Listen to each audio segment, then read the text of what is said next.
The massive Imperial flagship Star Sovereign emerged from hyperspace at the edge of the Sol system.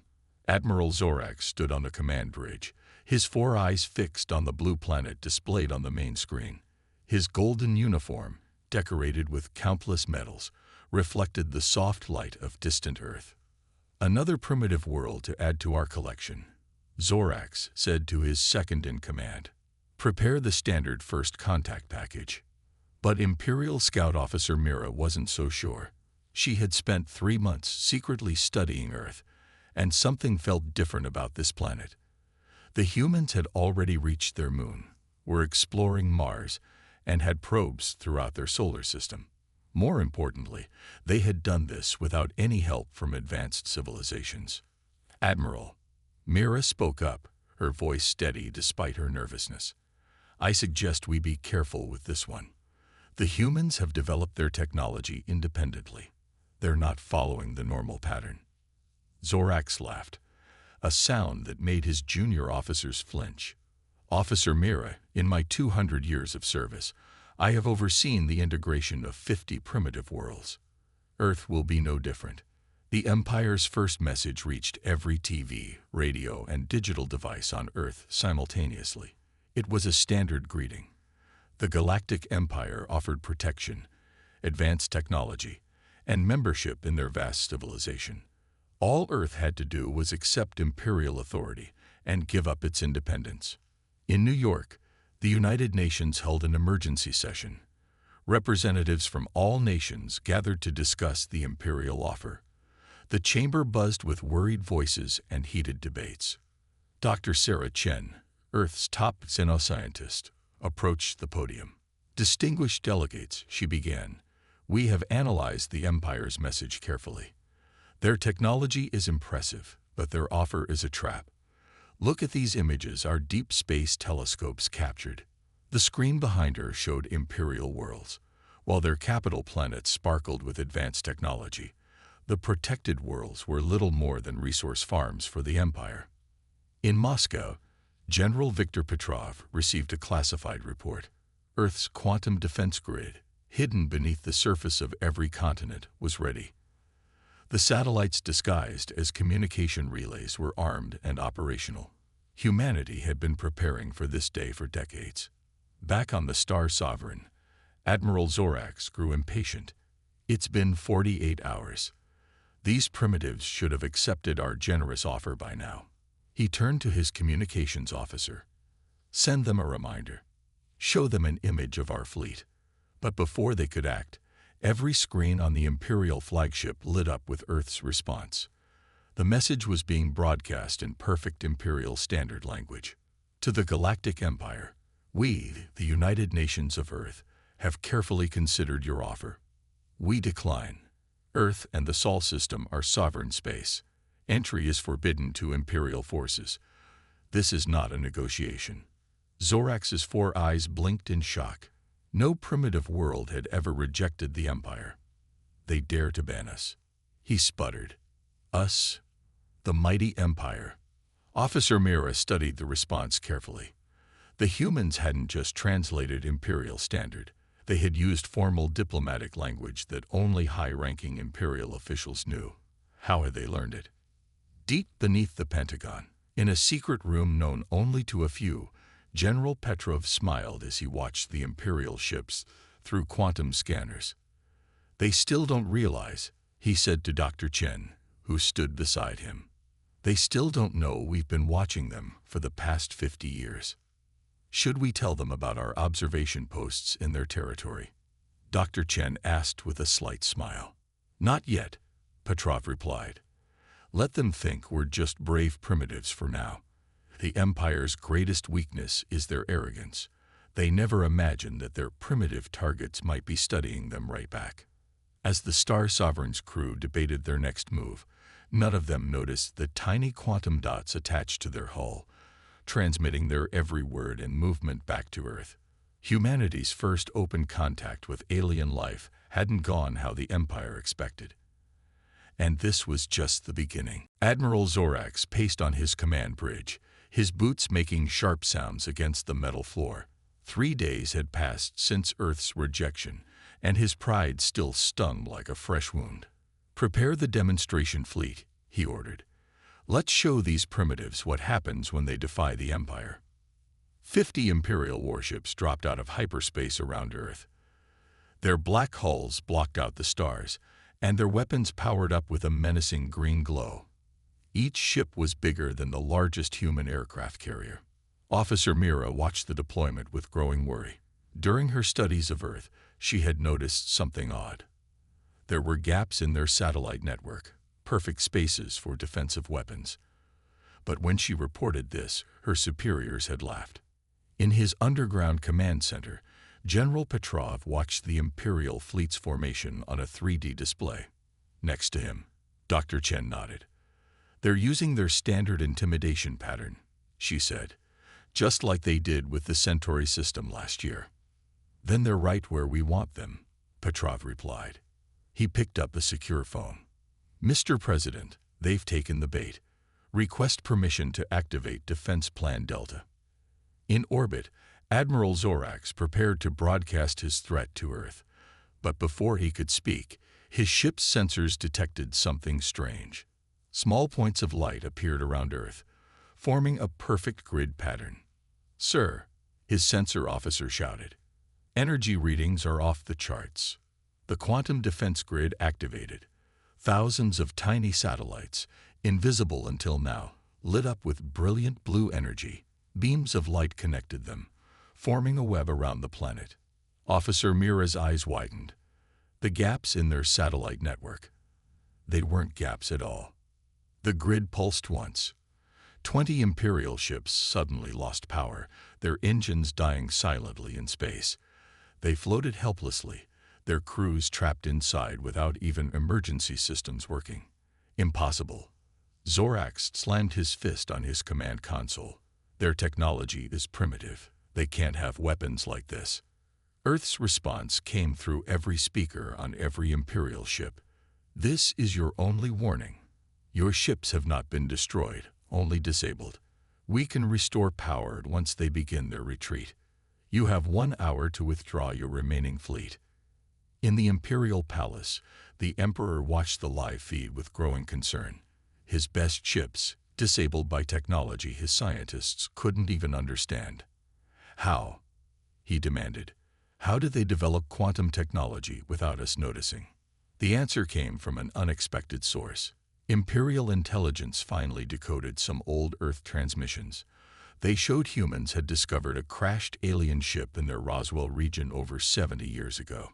Instead of rushing to copy it, they had studied it carefully, developed the technology slowly, and kept it hidden. Back on Earth, Dr. Chen pulled up more detailed scans of the disabled Imperial ships. "Their technology is impressive," she admitted, "but it's all copied from other civilizations. They don't innovate. They just conquer and collect." General Petrov smiled. "That's why they never saw us coming. They assume every primitive world will follow the same path they did." In orbit, Officer Mira watched as the disabled ships were towed away by their still-functioning companions. The mighty Imperial fleet retreated, leaving Earth's space just as ordered. Her computer chimed with an encrypted message. The humans had detected her secret studies of their world and offered her asylum if she ever wanted to learn more. Admiral Zorax stood in shame before a hologram of the Emperor. "My lord, we must assemble a bigger fleet. We must show them our true power." But the Emperor was not looking at him. Instead, he studied a report showing quantum energy signatures. Similar readings had been detected near several Imperial research facilities. The humans hadn't just prepared to defend Earth, they had been studying the Empire itself. As the last Imperial ship disappeared into hyperspace, humanity's leaders gathered to plan their next move. They had revealed one of their advantages, but they had many more hidden away. The real question was, how would the Empire react to their first real defeat in centuries? The Imperial Palace buzzed with nervous energy. In a secure meeting room, Intelligence Director Cax spread holographic images across the table. His hand shook slightly as he pointed to them. "My Emperor, what you're about to see will disturb you," Cax said. We've discovered human observation posts throughout Imperial space. They've been watching us for decades. The Emperor leaned forward, his ceremonial armor creaking. The images showed small, nearly invisible stations hidden in asteroid fields, inside gas giants, and even disguised as space debris. Each one had been gathering information about the Empire. This one, Cax pointed to a particular image, was found near our main shipyard at Proxima Colony. It's been there for 20 years, recording everything. In London's underground research facility, Dr. Chen worked with a team of scientists studying the disabled Imperial ships. She held up a complex circuit board and smiled. "Just as we thought," she said to her colleagues. "They don't understand their own technology. They copied it from other civilizations, but never learned the basic principles behind it." General Petrov entered the lab, holding a tablet with new intelligence reports. "The Empire is panicking," he said. "They found 3 of our old observation posts. Only the ones we wanted them to find." Dr. Chen replied with a knowing smile. "The quantum-cloaked ones are still undetected." Back in Imperial space, Officer Mira secretly accessed restricted files. Her eyes widened as she read report after report. Humans had been present during major Imperial events, watching and learning. They had witnessed the Empire's conquest of the Centauri system, the subjugation of the Rigel colonies, and the extraction of resources from countless worlds. In his private chambers, the Emperor reviewed the most troubling discovery yet. Imperial scientists had tried to replicate Earth's quantum defense technology. Every attempt had failed. The humans hadn't just copied advanced technology. They had improved it, evolved it into something new. How? The Emperor whispered to himself. How did they advance so quickly in secret? The answer came from an unexpected source. The junior analyst discovered old Earth entertainment called science fiction. Humans had been imagining space travel, advanced technology, and alien contact for centuries. They had mentally prepared for this moment long before it arrived. At the United Nations, world leaders gathered for a classified briefing. On the screen, a map showed hundreds of human observation posts across the galaxy. Some had been collecting data since before many of the leaders were born. "Our greatest advantage," General Petrov explained, "isn't our technology. It's that we understand the Empire better than they understand themselves." Dr. Chen stepped forward. "We know their weaknesses because we watched them make the same mistakes with other worlds. They take technology without understanding it. They grow without learning. They expand without innovating." In a secret Imperial intelligence office, Director Cax made another shocking discovery. He found evidence that humans had helped several primitive worlds resist Imperial influence, all without revealing themselves. "Sir," an analyst rushed into his office, "we've detected quantum energy signatures in our central database. The humans, they've been in our computer systems too." The Emperor called an emergency meeting of his highest advisors. As they gathered in the secure chamber, none of them noticed the quantum dots hidden in the room's corners, transmitting everything to Earth. On Earth, in a hidden facility deep beneath the Pacific Ocean, a team of specialists monitored these transmissions. They had spent generations preparing for this moment, studying the Empire's every move, learning their strengths and weaknesses. "They still haven't found our best hidden posts," one specialist noted. "Should we let them find another one?" The team leader shook her head. "Not yet. Let them worry about what else they haven't discovered. Sometimes, the fear of the unknown is our best weapon." As night fell over Earth's major cities, citizens went about their normal lives, unaware of the vast network their ancestors had built throughout the galaxy. Humanity had not just prepared for first contact, they had mastered the art of secret observation, turning the Empire's own arrogance into a weapon against them. The Emperor's Economic Council chamber was filled with tense voices. High Chancellor Vex stood before the gathered officials, his tentacles twitching nervously as he delivered his report. "We will crush these humans with economic sanctions," Vex announced. "No Imperial world will trade with Earth. No ships will carry their goods. They will beg for mercy within months. In orbit around Mars, hidden behind quantum stealth fields, Earth's massive automated mining fleet continued its work. Robotic ships carved resources from the asteroid belt, while fusion-powered refineries transformed raw materials into everything humanity needed. Dr. Chen watched the operation through a viewing window on Space Station Freedom. "They still don't understand," she said to General Petrov. "We haven't needed outside trade for decades." "Let them waste time with their sanctions," Petrov replied. "It gives us more time to prepare." The Emperor's military council had a different plan. Admiral Zorax, still angry from his earlier defeat, presented a bold strategy. "A full invasion," he said, pointing to a holographic map of the Sol system. 1,000 ships. "Will overwhelm their defenses with sheer numbers." Officer Mira, recently promoted for her careful analysis of Earth, spoke up. "Sir, we still don't understand their quantum technology. A larger fleet just means more ships at risk." "Silence," Zorax shouted. "We will not be humiliated by primitives." To demonstrate his point, Zorax ordered the Empire's newest battleship, the Planet Crusher, to approach Earth. The massive vessel, 15 kilometers long, dropped out of hyperspace just beyond the moon. In the Pentagon's Quantum Defense Center, a young lieutenant noticed the ship's arrival. "Sir, they've sent their biggest weapon." General Petrov nodded calmly. "Right on schedule. Dr. Chen, would you like to do the honors?" Dr. Chen stepped forward and pressed a single button on her console. A focused quantum pulse shot out from Earth's defense grid. The Planet Crusher's lights flickered once, then died completely. The mighty battleship floated helplessly in space, its crew trapped inside. "Their biggest ship," Dr. Chen said, "disabled by our smallest quantum weapon." The Empire's response was immediate and confused. Half the military council demanded immediate all-out war. The other half wanted to negotiate. For the first time in centuries, the Empire's leadership was divided. In a secret meeting on an imperial frontier world, several planetary governors discussed their options. "If Earth can resist the Empire so easily," one said, "perhaps we should reconsider our own loyalty." News of Earth's powers spread through imperial space. Worlds that had suffered under imperial rule began to whisper about resistance. The Empire's grip on its territories started to weaken. Back on Earth, world leaders received an urgent message.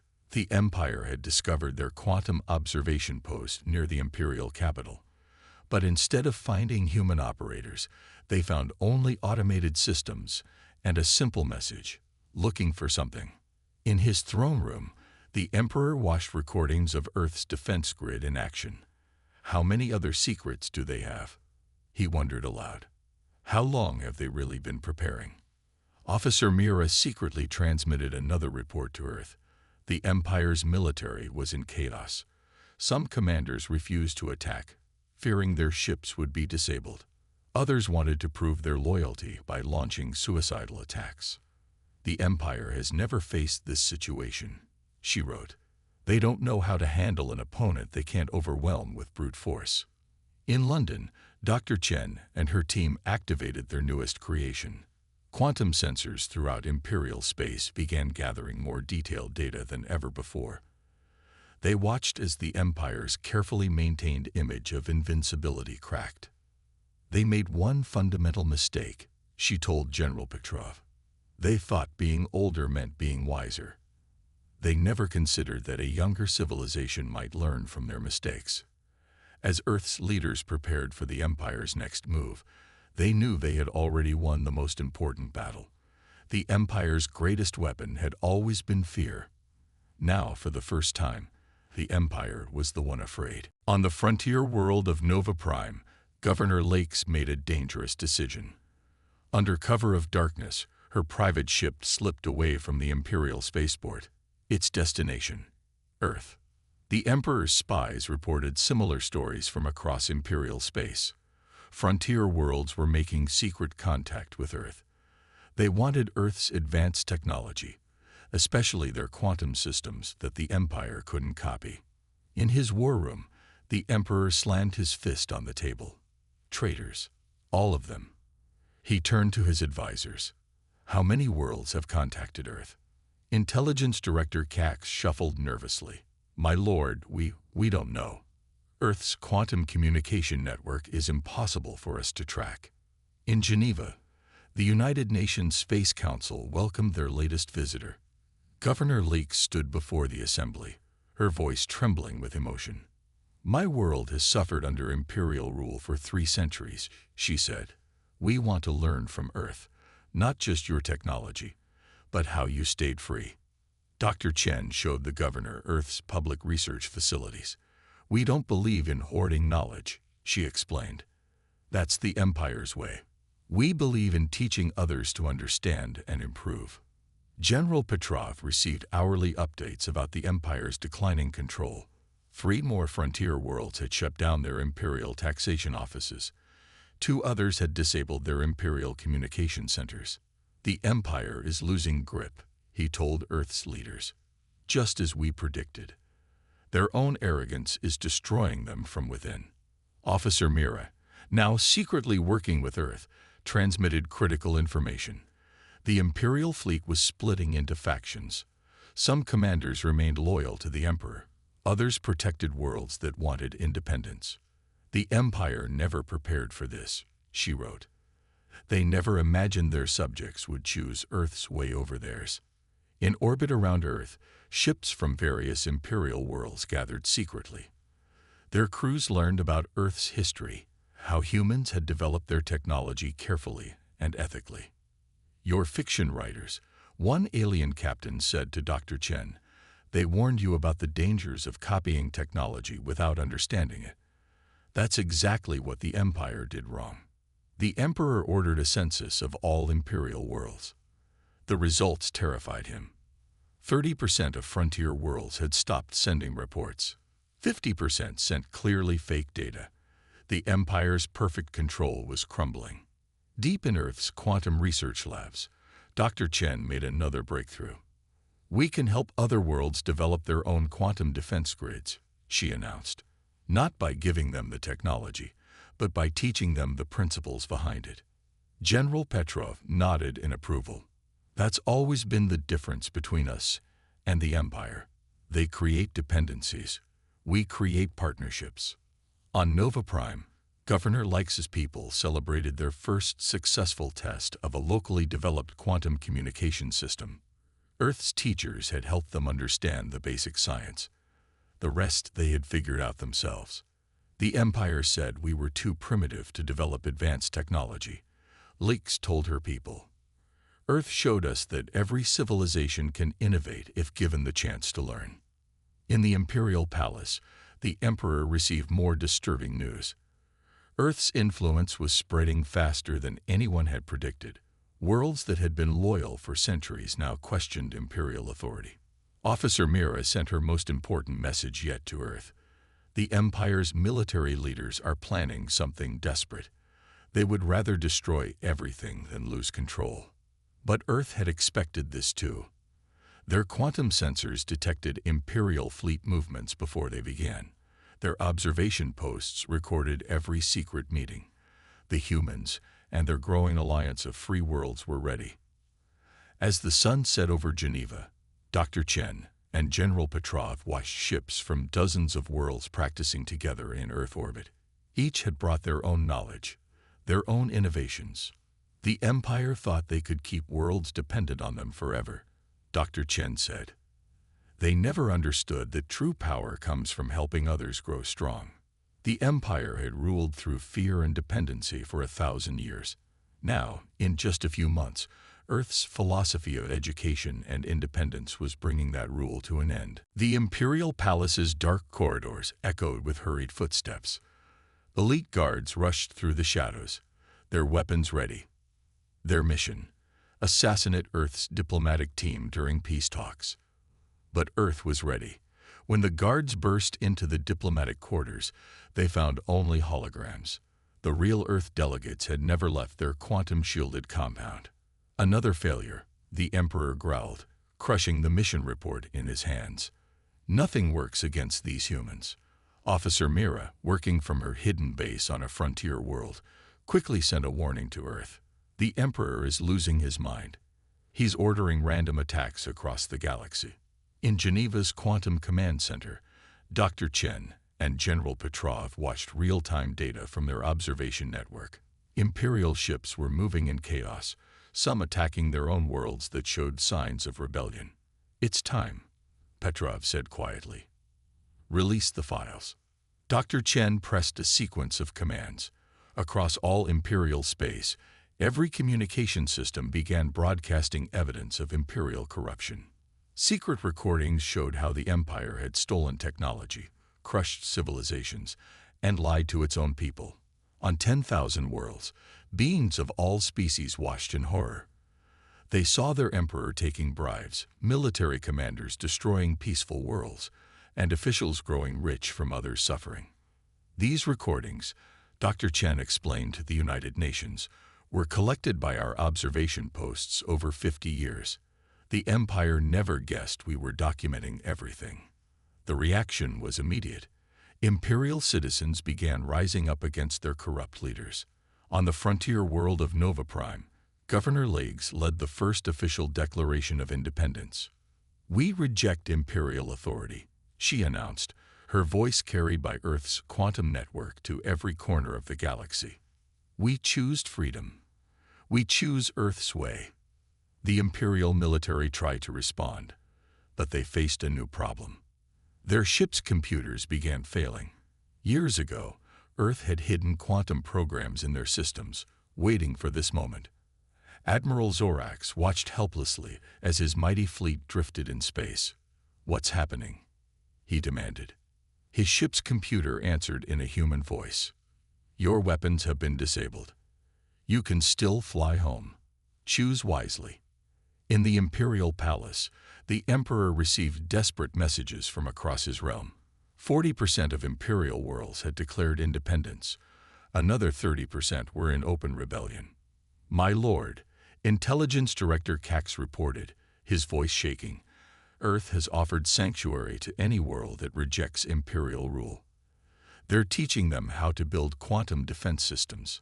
The Emperor's last loyal commanders gathered for a final strategy meeting. But when they arrived, they found Earth's message waiting for them. "Look around your empire. Your power came from keeping others weak. Earth's strength comes from helping others grow strong. Which method do you think will last?" Officer Mira, finally revealing her true role, walked into the meeting room. "I've worked with Earth for years," she announced. "They never once asked me to steal or spy. They only asked me to learn and understand." Across Imperial space, more worlds joined what they called the Earth Alliance. It wasn't an empire. It was a partnership of equals, with each world bringing its own knowledge and culture. Dr. Chen watched the empires collapse from Earth's orbital station. "They could have joined us as equals," she said to General Petrov. "Their pride wouldn't let them." "Pride and fear," Petrov added. "They were so afraid of looking weak that they couldn't see the strength in cooperation." In the imperial capital, citizens stormed the palace. The emperor, who had ruled through fear for so long, finally felt fear himself. His own guard stepped aside, refusing to protect him. As the empire crumbled, Earth's quantum network carried one final message to the galaxy. No more empires, no more conquests. Every world has the right to grow, learn, and choose its own path. This is humanity's promise to the stars. The empire that had ruled for 1,000 years fell in less than a year, defeated not by Earth's weapons, but by Earth's ideas. 1 year after the empire's collapse, representatives from 1,000 worlds gathered in Earth's new space assembly. The massive hall, built with quantum-enhanced technology, floated in orbit above Earth. Former Emperor Krell, now stripped of his power, watched the proceedings from his simple quarters on a frontier world.